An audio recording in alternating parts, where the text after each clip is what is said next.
మీరెందుకు బయటికి రావడం లేదు? మీరెందుకు మాట్లాడడం లేదు? ప్రభుత్వం తీసుకుంటున్న నిర్ణయాలు మీకు నచ్చకపోతే, ప్రజలకు కష్టం వస్తే ప్రజల పక్షాన మీరు మాట్లాడవలసింది పోయి మీరు ఒక గాలి బ్యాచ్ను జమ చేసి ఊరి మీదకి వదిలినరు.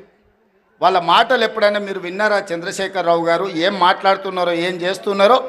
ఫ్యాక్టరీలు తెస్తామంటే వద్దంటారు, పరిశ్రమలు పెడతామంటే వద్దంటారు, రోడ్లు వేస్తామంటే వద్దంటారు, RRR కడతామంటే వద్దంటారు, బ్రాహ్మణవెల్లి పూర్తి చేస్తామంటే వద్దంటారు, ఫార్మా సిటీ కాదు అది ఫ్యూచర్ సిటీ అంటే వద్దంటారు, మన ఫాక్సికాన్ పెట్టుబడులు తెస్తామంటే వద్దంటారు, మీకు ఇచ్చిన మెడికల్ కాలేజీలు పూర్తి చేస్తామంటే వద్దంటారు. ఈరోజు ఏది అయినా వద్దనడం తప్ప ఇంకొక మాటనే వాళ్ళకి తెలుస్తలేదు.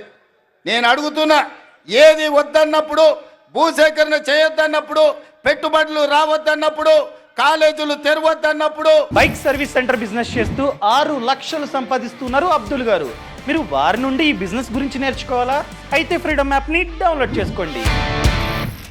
ఉద్యోగాలు ఇవ్వద్దన్నప్పుడు, గ్రూప్ 4 పరీక్షలు పెట్టొద్దన్నప్పుడు, గ్రూప్ 1 పరీక్షలు పెట్టొద్దన్నప్పుడు, డిఎస్సి నోటిఫికేషన్ రద్దు చేయమంటే ఏ విధంగా తెలంగాణ రాష్ట్రం ముందుకు వెళ్తుందో తెలంగాణ సమాజం ఆలోచన చేయాలి. ఇయ్యాల పరీక్షలు పెట్టొద్దు, పిల్లలకు ఉద్యోగాలు ఇవ్వద్దు అంటే ఇది తెలంగాణకి క్షేమమా? ఇది తెలంగాణకు మంచిదా? ఒక్కసారి ఆలోచన చేయండి. ఆనాడు తెలంగాణ ఉద్యమం జరిగిందే ఉద్యోగాల కోసం, ఉపాధి కోసం, ఉజ్వల భవిష్యత్తు కోసం.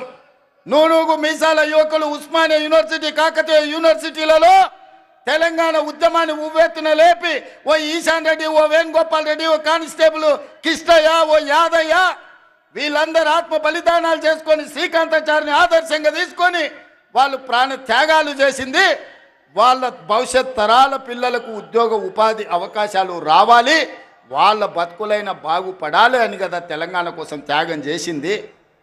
లేకపోతే 1200 మంది ఆత్మ బలిదానాలు చేసుకున్నది మీ కుటుంబంలో 4 ముఖ్యమంత్రులని, 2 మంత్రులను, లేకపోతే రాజ్యసభ సభ్యులను, ఎమ్మెల్సీలను చేయడానికి పిల్లలందరూ ప్రాణత్యాగం చేసిండ్రా?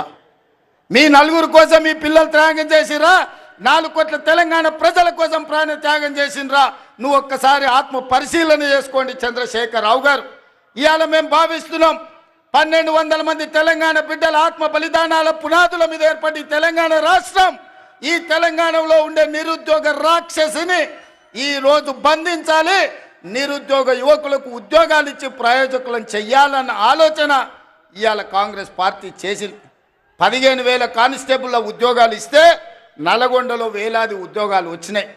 ఇవాళ నేను గర్వంగా తెలంగాణ రాష్ట్ర గడ్డ మీద నుంచి నేను చెప్పదలుచుకున్నా, మొదటి సంవత్సరం ఈ దేశానికి స్వతంత్రం వచ్చినప్పటి నుంచి ఈనాటి వరకు 75 సంవత్సరాలలో ఈ దేశంలో ఏ రాష్ట్రంలో ఏ ముఖ్యమంత్రి, ఏ ప్రభుత్వం మొదటి సంవత్సరంలో 55,143 ఉద్యోగాలు ఇచ్చిన రాష్ట్ర ప్రభుత్వమే లేదు.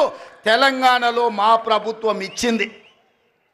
లెక్కగట్టి మరీ చెప్తా అసెంబ్లీలో చంద్రశేఖరరావు గారు, శాఖల వారీగా అది వ్యవసాయ శాఖనా, అది లేకపోతే R&B శాఖనా, లేకపోతే పంచాయతీరాజ్ శాఖనా, సాగునీటి పారుదల శాఖనా, మున్సిపల్ శాఖనా, లేకపోతే ఏ శాఖలో, పోలీస్ శాఖలనా, మెడికల్ అండ్ హెల్త్ డిపార్ట్మెంటా, శాఖల వారీగా ఇచ్చిన ఉద్యోగాలు ప్రతి ఉద్యోగి పేరు 55,143 ఉద్యోగాలు మేము తెలంగాణలో ఇచ్చిన మొదటి సంవత్సరంలో నేను గర్వంగా ఈ గడ్డ మీద నుంచి నేను చెప్పదలుచుకున్నా.